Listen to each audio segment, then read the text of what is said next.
Holi Trinity Church Bollaram pastorate సమర్పిస్తున్న అనుదిన వాక్య ధ్యానాలను వీక్షిస్తున్న ప్రియాతి ప్రియమైన సంఘ సభ్యులకు, అదేవిధంగా ఈ కార్యక్రమాన్ని దేశ విదేశాల్లో చూస్తున్న ఆత్మీయులైన ప్రేక్షకులందరికీ మన రక్షకుడైన యేసుక్రీస్తు పవిత్ర నామమున మా హృదయపూర్వక స్వాగతం. ఈనాటి మన అనుదిన వాక్య ధ్యానాల్లో మన సభ్యులు శ్రీ ఏ శాంసన్ నవనీత్ కుమార్ గారు అందించే సందేశాన్ని విందాం. Everyone who believeth on him has everlasting life. కుమార్ని అందు విశ్వాసం ఉంచు ప్రతివాడు నిత్య జీవం పొందును అనే అంశంపై వారి సందేశాన్ని అందించక మునుపు ఈ భక్తి గీతాన్ని విందాం.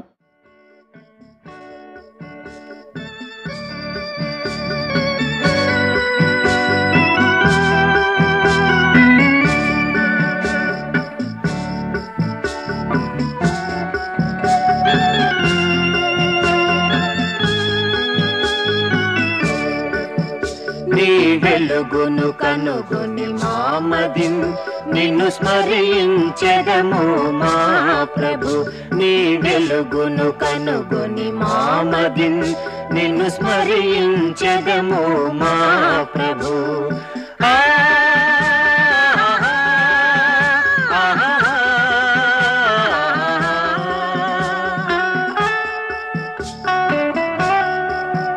నీ జీవధార బాటలలో, నీ జీవధార బాటలలో నడిపించుము మము మా ప్రభువ. నీ జీవధార బాటలలో నడిపించుము మము మా ప్రభువ. నీ వెలుగును కనుగొని మామదిన్ నిన్ను స్మరించెదము మా ప్రభు.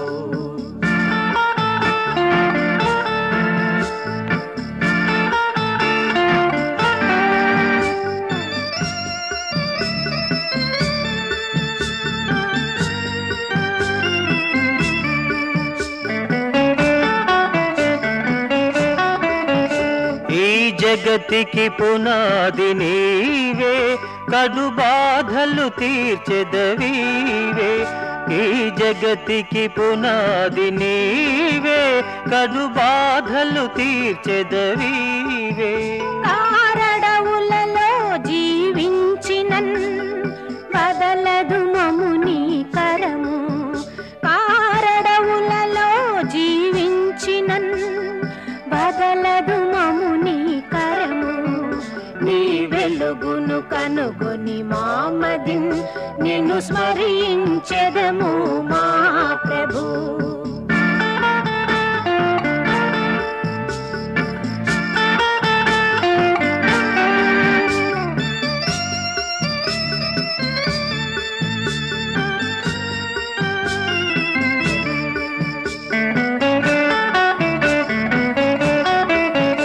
కడు పాపిని ప్రభు నన్ను కావుమా, నిన్ను స్తుతింపను నే తగుదునా.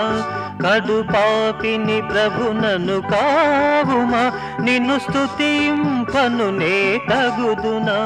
కడు పాపుల కాచెడి మా ప్రభువా, మము కరుణింపు మా ప్రభువా. కడు పాపుల కాచెడి మా ప్రభువా, మము కరుణింపు మా ప్రభువా. నీ వెలుగును కనుగొని మామదిన్ నిన్ను స్మరించెదము మా ప్రభు. నీ జీవధార బాటలలో నడిపించుము మము మా ప్రభువ. నీ వెలుగును కనుగొని మామదిన్ నిన్ను స్మరించెదము మా ప్రభు.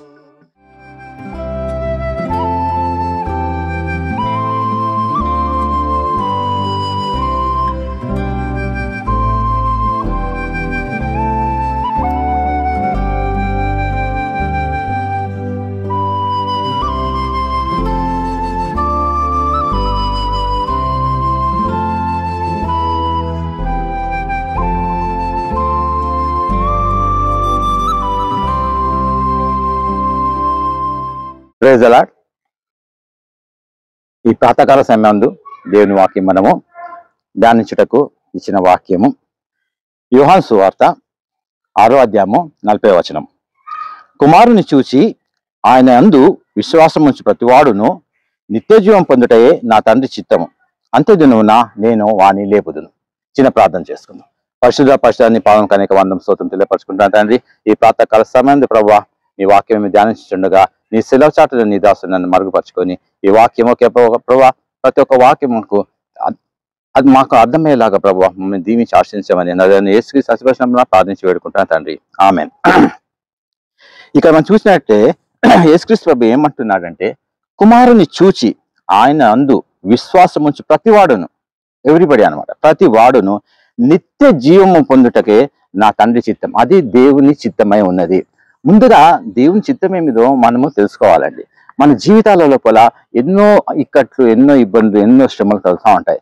కానీ దేవుని దగ్గరకు వచ్చి మనము ఆయన చిత్తం ఏంటో తెలుసుకోకపోతే అందులో మనము ప్రయాణించుకుంటూనే పోతా ఉంటాం.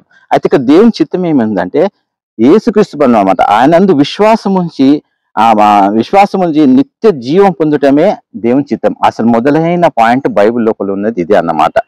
అయితే అలాంటి వాడిని ఏం చేస్తారంటే యేసుక్రీస్తు ఏం చేస్తారంటున్నాడు, అంత్య దినమున నేను వాని లేపుదును. ఎంత మంచి భాగ్యం కదండి. అంత్య దినమున మనం అందరం లేపబడాలి కదండి. అంటే ఆయన కుమారుని విశ్వసించినప్పుడు తప్పకుండా అంత్య దినమందు మనము లేపబడతాము. అయితే తెస్సలోనికలో ఏం రాసి ఉన్నదంటే, ఏ విధంగా ఆయన విశ్వాసం మనం ఉన్నప్పుడు తెస్సలోనికల మొదటి తెస్సలోనిక 5:18 రాసిన దాని ప్రకారం ఏంటంటే, ఈలాగు చేయుట యేసుక్రీస్తు యందు మీ విషయంలో దేవుని చిత్తం. ఏలాగు చేయుట, అక్రమముగా నడుచుకున్న వారికి బుద్ధి చెప్పుడి, ధైర్యం చెడిన వారికి ధైర్యపరచుడి, బలహీనులకు ఊతనీయుడి, అందరి శాంతం గలవారుండి. అంటే సమాజం లోపల మనం ఒకరికొకరు సహాయం చేసుకోవడం, సంఘం లోపల ఒకరికొకరం సహాయం చేసుకోవడం.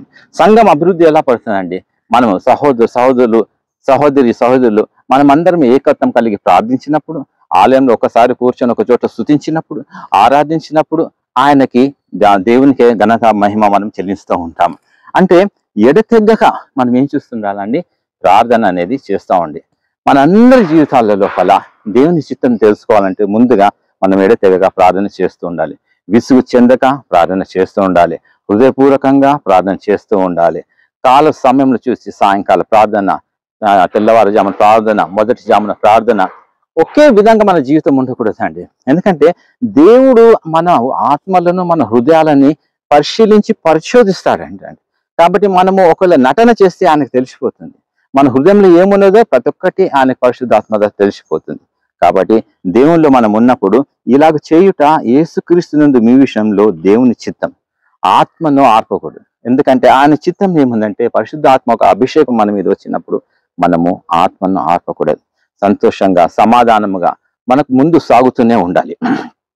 2 సమూయేలు అండి 2:1-4 ఏం జరిగిందంటే, దావీదు గురించి అక్కడ ఏం రాస్తున్నారంటే, అంటే యోనాతాను, దాని తర్వాత సౌలు వాళ్ళంతా చనిపోయిన తర్వాత దావీదు అప్పుడు ఏం చేస్తున్నాడంటే, ఇది జరిగిన తర్వాత యూదా పట్టణంలోనికి నేను పోతున్నా అని దావీదు యెహోవా వదన విచారణ చేయగా. చూడండి ఎంత చక్కగా విచారణ చేస్తుండు. దావీదుకి అన్ని విధాలుగా దేవుడు సాయం చేస్తా ఉన్నాడు. అయినా కానీ ఆయన ముందు ఇప్పుడు సౌలు లేడు, యోనాతాను లేడు, నేను ఏం చెయ్యాలి, నెక్స్ట్ నా స్టెప్ ఏంటి అని తెలుసుకోవడానికి యెహోవా దేవుని దగ్గర విచారణ చేశాడు. అయితే ఆయన చిత్తం ఏం చెప్పాడు, ఓకే నువ్వు యూదా దేశంకి వెళ్ళవచ్చు అని యెహోవా దేవుడు గ్రాంట్ చేశాడు. నెక్స్ట్ మళ్ళీ అందులో నేను ఎక్కడికి వెళ్ళాలి ఏమంటున్నాడు అంటే, యెహోవా పోవచ్చు అనేసి దావీదుకు సెలవిచ్చాను. నేను పోవలసిన స్థలమేదని దావీదు మనవి చేయగా హెబ్రోనుకు పొమ్మని దేవుడు సెలవిచ్చాడు. చూడండి, అంటే మనకి ఒక ఎయిమ్ అనేది దొరికిన తర్వాత దేవుడు ఇచ్చేసాడు, ఇంక ఇందులో నేను ట్రావెలింగ్ చేసుకోవాలి అనేది కాదు. మన స్టాచ్యూట్ ఏంటి, మన స్టేటస్ ఏంటి, దేవుడు మన నుంచి ఏం కోరుకుంటున్నాడు, మన ద్వారా ఇతరులకు ఏం చేయాలనుకుంటున్నాడు, ఆయన చిత్తం ఏమేమి ఉన్నది, దాన్ని కూడా మనం తెలుసుకోవాలండి. అంటే గుడ్డిగా మనము ఒక నమ్మకంతోనో ఒక విశ్వాసంతో మనకున్న నాలెడ్జ్తోనో మనకున్న ఎడ్యుకేషన్ నాలెడ్జ్ మనకున్న అవి కాకుండా దేవుడు ఇచ్చిన తలాంతులు మనకి ఏమి ఇచ్చాడో ఆ తలాంతులతో మనం ఏ విధంగా ముందుకు వెళ్ళగలుగుతామో దేవుని అడుగుతూ ఉండాలండి. సో ఇక్కడ దావీదు అడిగినందుకు హెబ్రోనుకు వెళ్ళమన్నాడు. సో హెబ్రోనుకు వాళ్ళ అంత కుటుంబాలని, వాళ్ళ సైన్యం అందరినీ తీసుకొని వెళ్ళాడు. అప్పుడు అంటే ఆయన అప్పుడు పారిపోయిన ఒక వ్యక్తి దావీదు. ఆయనకి ఏం పోస్ట్ లేదు, ఏమీ లేదు. కానీ దేవుని అడిగి ఆయన దగ్గర విచారణ చేసినందుకు ఆయనకు దొరికిన బహుమానం ఏమిటో తెలుసా అండి, అంతటా యూదావారు అక్కడికి వచ్చి యూదావారి మీద రాజుగా దావీదుకు పట్టాభిషేకం చేశాను. ఆమెన్. చూసారా, దావీదు ఆయన చిత్తం తెలుసుకున్నందుకు ఆయన యూదా వారికి రాజుగా వాళ్ళే వచ్చి కోరుకుని ఆయనకి పట్టాభిషేకం చేశారు. కాబట్టి దేవుని చిత్తమో మనం ఎల్లప్పుడూ తెలుసుకుంటూ ఉండాలి. దేవుడి కొద్ది వాకాలు మన ఆత్మీయ వెలుగుగా దీవించిన గాక. చిన్న ప్రార్థన చేద్దాం. పరిశుద్ధ నీ పాలకానికి వంద స్తోత్రం తెలపరుచుకుంటాను తండ్రి. అవును దేవా, నీ చిత్తం తెలుసుకుని మేము ముందుకు సాగుతుండగా ప్రభావ, మాకు ప్రభావ చక్కని బహుమానం ఇవ్వబోతున్నా అనేక వంద స్తోత్రం తండ్రి. వింటున్న ప్రతి ఒక్కరిని ప్రభావ అనేకులకు ఆశీర్వాదకరంగా, అనేక అప్పిచ్చే వాళ్ళగా, అనేకులకు ప్రభావ ఏలే వాళ్ళగా బహు ఆస్వాదించమని నజరేయుడైన యేసుక్రీస్తు అతి పరిశుద్ధ నామమున ప్రార్థించి వేడుకుంటున్నాను తండ్రి. ఆమేన్.